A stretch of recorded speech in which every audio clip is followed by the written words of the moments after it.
السلام عليكم ورحمة الله وبركاته. رجعنا بفيديو جديد لروتين يوم جديد. اتمنى ان شاء الله يعجبكم. الروتين النهاردة يعتبر كله في المطبخ. ان شاء الله الفيديوهات اللي جاية هنطلع شوية بره المطبخ وهنعمل روتين الشتاء، يعني للناس بقى اللي بشرتها بتبقى بتتعبها بتشد عليها، الناس اللي بتعاني من الجيوب الأنفية سواء في الصيف ولا في الشتاء. انا هقول لكم روتين انا في الشتاء، هو بعمل حاجة يعني واحدة بس بصراحة بتريحني جدا. يلا بينا ندخل في الفيديو النهارده ونقول بسم الله ونصلي على رسول الله عليه افضل الصلاه والسلام. اول حاجه هعملها معاكم خالص، هعمل معايا كيكه بالشوكولاته، لان بصراحه انا بحب اكلها من التلاجة، فهبدا بيها يومي. جبت الصينيه دي اللي هدخلها الفرن ودهنتها قطعه من الزبده، ودي الصينيه المقاس الوسط. وبعد كده هنشتغل بقى في الطريقه. كل المقادير اللي هقولها لك بالكوبايه اللي هي الازاز الموجوده في كل بيت دي، انما انا هشتغل بالكوبايات المعياريه. انا هحط كوبايه ونص من الدقيق، يعني 3 انصاص من الكوبايه دي، يعني كوبايه ونص عشان ما تحترش معايا. وطبعا هحطهم في المنخل، لان كل ما بتنخلي المكونات الجافه كل ما بتديكي هشاشه في الكيكه. وهنا هستخدم معايا اقل من نص كوبايه من الكاكاو الخام، وانا استخدمت هنا الكاكاو دريم، والمناسبه هو حلو جدا جدا واداني طعم قوي قوي قوي قوي. انت ممكن تحطي معلقه واحده، ممكن تحطي، انا حطيت اقل من نص كوبايه، وحطيت عليهم معلقه صغيره من البيكنج باودر وربع معلقه صغيره كربوناتو، وكمان رشه من الملح. دي كده المكونات الجافه. هقلبهم كلهم على بعض وهركنهم وهشتغل في المكونات السائله. هستخدم بضايه واحده، وعليها طبعا عشان ما ننساش رشة الفانيليا، سواء فانيليا سائلة سواء فانيليا بودرة، مش هتفرق كتير. وهنا هحط كوباية سكر، فهم كان اخر حبة سكر ابيض فزودت عليهم السكر اللي هو بتاع التموين، فمش مشكلة خالص، مش هتفرق معانا كتير. المهم التوتال بتاعها او المجموع بتاعها كوباية سكر. هقلبهم كويس قوي مع بعض، وبعد كده احط عليهم كوباية الا ربع من الحليب، انا سخنته شوية عشان كان في التلاجة، وعليهم ربع كوباية من السكر. وهنا عايزين نديها برضو طعم احلى واحلى واقوى واقوى. ممكن تستغنى عن المرحله دي، هي نص كوبايه ميه مغليه عليها رشه من النسكافيه البلاك. ممكن تحطي الميه المغليه من غير النسكافيه البلاك، تمام؟ يعني ممكن تستغني عنها خالص النسكافيه. وقلبت المكونات دي مع بعض. طبعا احنا لما ننزل الميه المغليه مع اللبن اللي احنا كنا مسخنينه، فكده المكونات كلها دابت مع بعض، وخصوصا السكر، لان انا كنت حاطه سكر خشن شويه. هبتدي احط المكونات الجافه شويه بشويه مع التقليب. اول ما يختفي الدقيق احط غيره. ما تحطيش الدقيق كل مره واحده لانه ممكن يكتل معاكي، بتحصل كتير. والدقيق اللي انا استخدمته ده دي جميع الاستخدامات. طبعا لو عندك دقيق كيكه استخدميه، عندك دقيق جميع الاستخدامات استخدميه، تمام؟ سواء جبتيه من عند العطار سواء جبتيه اكياس، النتيجه واحده ان شاء الله. خلاص المكونات الجافه، واول ما الدقيق هيختفي معايا هبتدي احطه في الصينيه. في الوقت ده انا كنت مشغله الفرن. طبعا زي ما قلنا مع بعض الصينيه انا دهناها دهنه زبده، وخلاص كده هحطها في الفرن، ولما تطلع هنشوفها مع بعض. هي خدت معايا بالظبط في الفرن بتاعنا 35 دقيقة درجة حرارة 180. انتي من بعد تلت ساعة او من بعد 25 دقيقة كمان هتبتدي تبصي عليها تشوفي الاخبار ايه. هنعمل صلصة بقى الطماطم دي، ممكن تتعمل وتتحط بره التلاجة، انا بعملها على طول.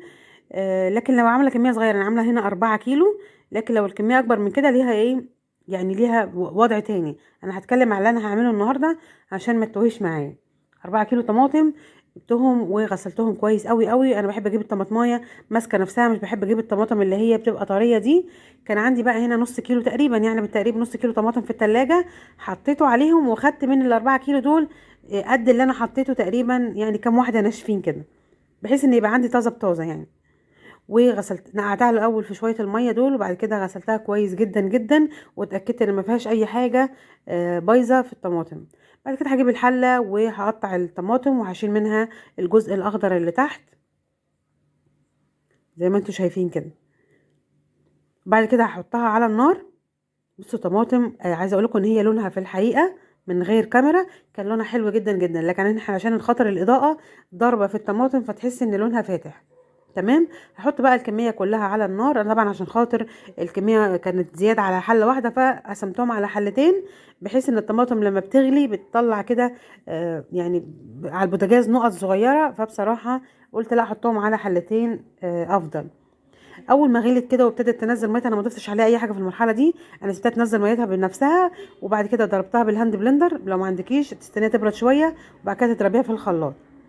ضربتها بالهاند بلندر، وبعد كده يعني لما غلت شويه رحت حطاهم في حله واحده، وبعد كده المرحله دي عايزه تعمليها براحتك، مش عايزه تعمليها برضو براحتك.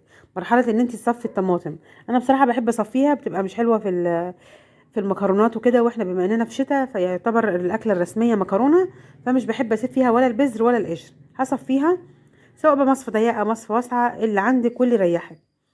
تمام. وبعد ما بصفيها هحطها على النار مره تانية اول ما تغلي. ممكن بقى اول ما تغلي تحطيها في البرطمانات، وممكن تسيبيها تغلي شويه لحد ما تتقل معاكي.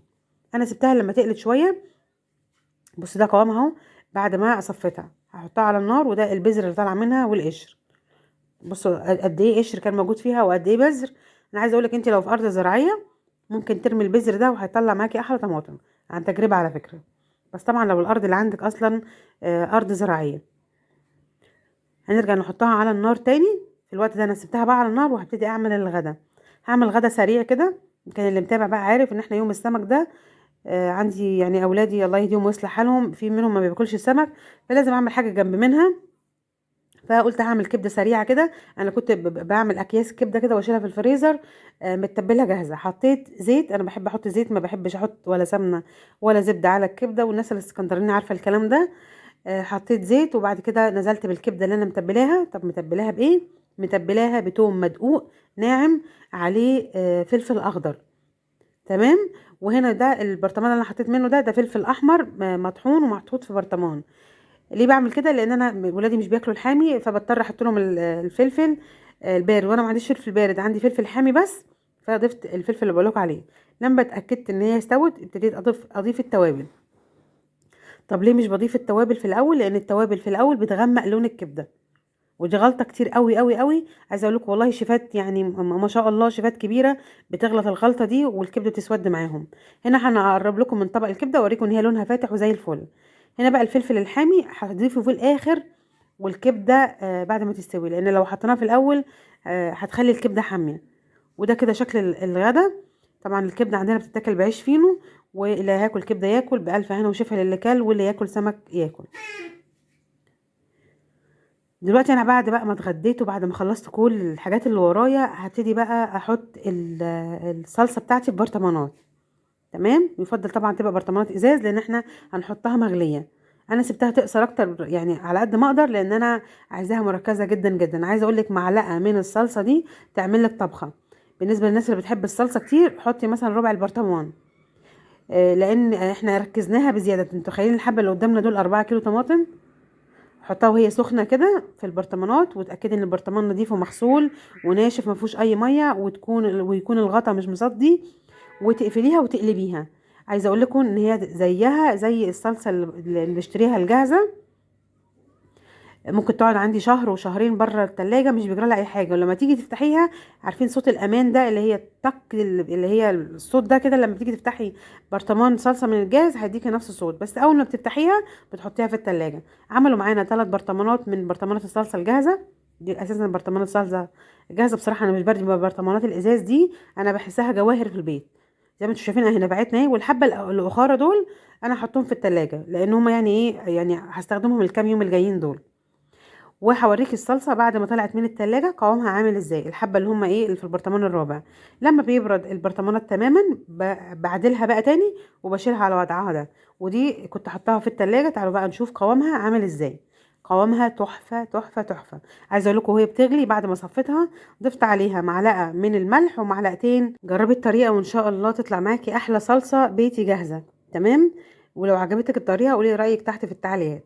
تعالوا بقى نشوف الكيكه بعد ما طلعت. انا خليت المقطع بتاع الكيكه ده في اخر الفيديو عشان خاطر ما تحتاريش معايا في الفيديو.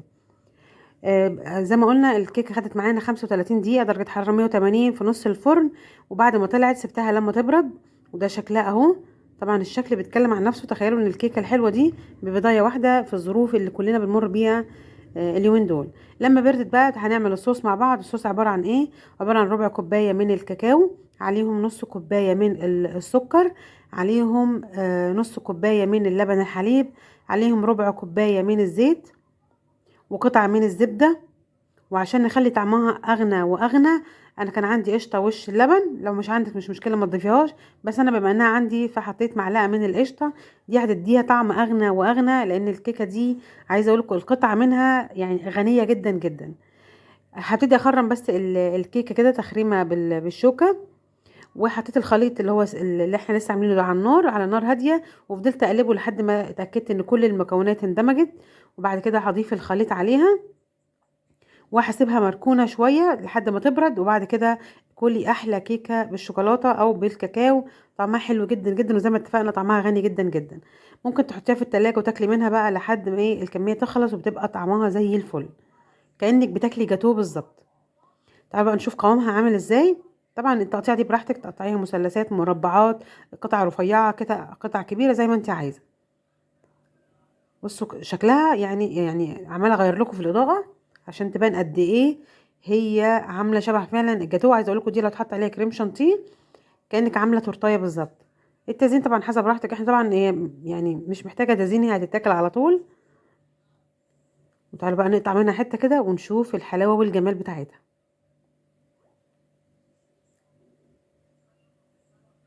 يا رب الطريقه تكون عجبتك، يا رب الفيديو يكون عجبك. ما تنسيش لو عجبك الفيديو تعملوا له لايك، ولو عجبتك القناه اشتركي فيها وفعلي الجرس. استودعكم الله والسلام عليكم.